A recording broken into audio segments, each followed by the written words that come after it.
तो नमस्कार दोस्तों, कैसे हैं आप लोग। मैं हूं आपका दोस्त भरत और लेकर आ चुका हूं एक और शानदार सेशन। तो चलिए शुरू करते हैं करंट अफेयर्स के इस सिलसिले को। चलते हैं प्रश्न संख्या नंबर 1 पर। देखते हैं प्रश्न संख्या नंबर 1। बासिरो दियामोएफे किस देश के राष्ट्रपति बने हैं। हाल ही में बासिरो दियामोएफे हैं वो राष्ट्रपति बने हैं। ऑप्शन सी इसका सही आंसर हो जाएगा सेनेगल के। सेनेगल एक अफ्रीका महाद्वीप में स्थित देश है और सेनेगल के वह पांचवें राष्ट्रपति बने हैं।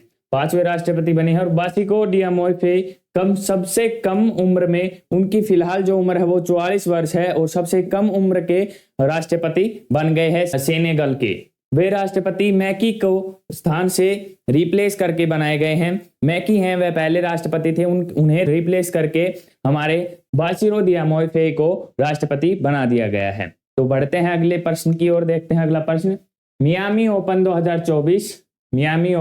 2024 में ऑस्ट्रेलिया के मैथ्यू एबडेन के साथ पुरुष युगल का खिताब किसने जीता है। यहाँ से एक प्रश्न और बन सकता है कि मियामी ओपन 2024 कहाँ हुए थे, तो वो हुए थे ऑस्ट्रेलिया में हुए थे। तो उनके साथ जो पुरुष युगल का खिताब है वो किसने जीता है, वो जीता है ऑप्शन ए। इसका सही आंसर हो जाएगा हमारे रोहन बोपन्ना ने।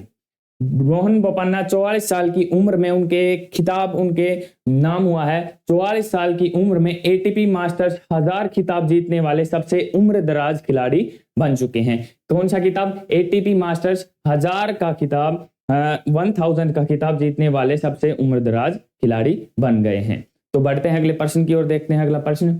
अंतरराष्ट्रीय संस्कृति पुरस्कार से किसे सम्मानित किया गया है। हाल ही में जो हमारा अंतरराष्ट्रीय संस्कृति पुरस्कार है उससे सम्मानित किया गया है। ऑप्शन बी इसका सही आंसर हो जाएगा मीना चरंदा को। मीना चरंदा दिल्ली के विश्वविद्यालय के कालिंदा कॉलेज के प्रिंसिपल प्रोफेसर और मीना चरंदा को वर्ष 2024 के लिए अंतरराष्ट्रीय संस्कृति पुरस्कार दिया गया है। क्यों दिया गया है, क्योंकि शिक्षा में उनका एक महत्वपूर्ण योगदान रहा है, इसलिए उन्हें यह अंतरराष्ट्रीय संस्कृति पुरस्कार दिया गया है। दिल्ली विश्वविद्यालय की क्या है, कालिंदा कॉलेज की प्रिंसिपल प्रोफेसर है हमारी मीना चरंदा। तो बढ़ते हैं अगला प्रश्न देखते हैं। Automotive tyre manufacturers association ATMA के अध्यक्ष हाल ही में कौन बने हैं। जो ATMA के हाल ही में अध्यक्ष बने हैं वो हमारे बने हैं। ऑप्शन 20 का सही आंसर हो जाएगा अर्नब बनर्जी हमारे ATPA के नए अध्यक्ष बने हैं। अर्नब बनर्जी सीएट टायर्स है, हमारे सीएट टायर्स को सभी जानते होंगे, जो हमारे रोहित शर्मा उनकी एड्स भी करते हैं। सीएट टायर्स लिमिटेड के MD और CEO है फिलहाल है। और ATMA देश के टायर निर्माताओं का एक संगठन है। ATMA हमारी है जो देश के टायर निर्माताओं का एक संगठन है। बता रहा था सीएट लिमिटेड टायर निर्माताओं का एक संगठन है। इसका गठन कब हुआ था, 1975 में। पूछा जा सकता है कि ATMA का गठन कब हुआ था, 1975 में हुआ था। और ये कौन सी कंपनी है, एक टायर लिमिटेड संगठन है। तो अब बढ़ते हैं अगला प्रश्न देखते हैं। अगला प्रश्न। सार्वजनिक खरीद के लिए दुनिया का तीसरा सबसे बड़ा ई-कॉमर्स प्लेटफॉर्म कौन बन गया है। सार्वजनिक खरीद क्या होती है, सार्वजनिक खरीद के बारे में बताते हैं। जो हमारा फ्लिपकार्ट है, अगर हम उस पर जाएंगे तो ढेर सारे आइटम्स आपको मिलेंगे। अगर आप कोई भी आइटम परचेज करते हैं तो उसी को हम सार्वजनिक खरीद कहते हैं।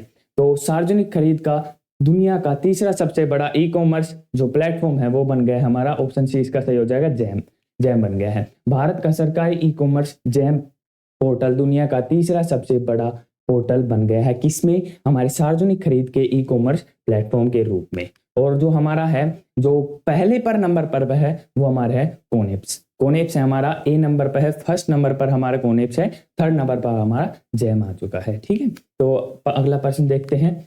2022 से 23 में किस राज्य में सबसे अधिक संख्या में बाल विवाह रोके गए हैं। बहुत इंपॉर्टेंट क्वेश्चन बन सकता है यहाँ पे। तो वो रोके गए हमारा ऑप्शन बी इसका सही आंसर हो जाएगा। Option B Bihar. ये सिर्फ बिहार वालों के लिए नहीं है और सभी जितने भी बच्चे इस वीडियो को देख रहे हैं तो उन सभी के लिए हैं। तो बिहार में सबसे ज्यादा रोके गए हैं बाल विवाह। 161 जो नागरिक संगठन हैं उन्होंने बाल विवाह मुक्त भारत अभियान के तहत कुल 2022 से 23 में कितने विवाह रोके हैं, 59,334 बाल विवाह रोके गए हैं। ये उनका आंकड़ा है, उनकी तरफ से ही इशू हुआ था। तो चलिए बढ़ते हैं अगला प्रश्न देखते हैं। अगला प्रश्न।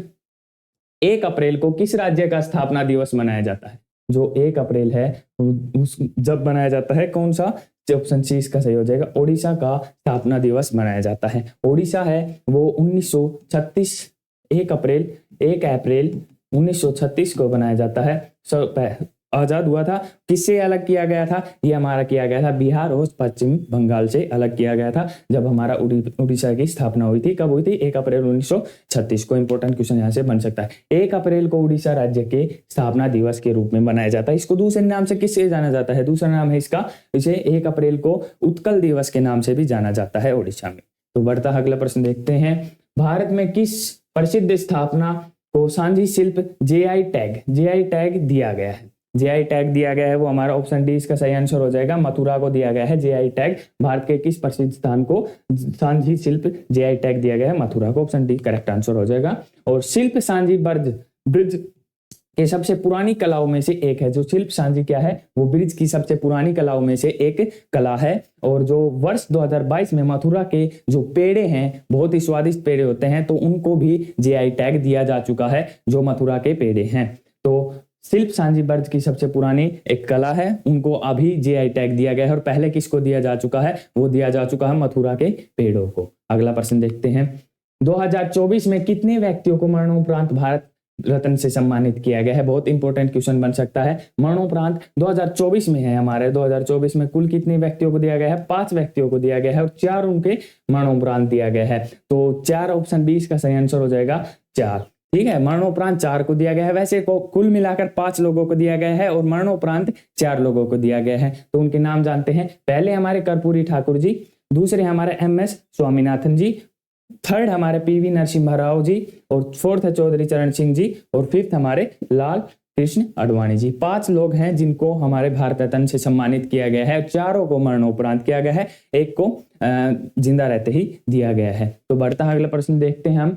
ग्रुप ऑफ फ्रेंड फाउंडेशन किस वर्ष में स्थापित किया गया है? ग्रुप ऑफ फ्रेंड फाउंडेशन किस वर्ष में स्थापित किया गया है? हाल ही में जो हमारा ग्रुप ऑफ फ्रेंड फाउंडेशन है वो स्थापित किया गया है। ऑप्शन सी इसका सही हो जाएगा। 2022 में स्थापित किया गया था इसे।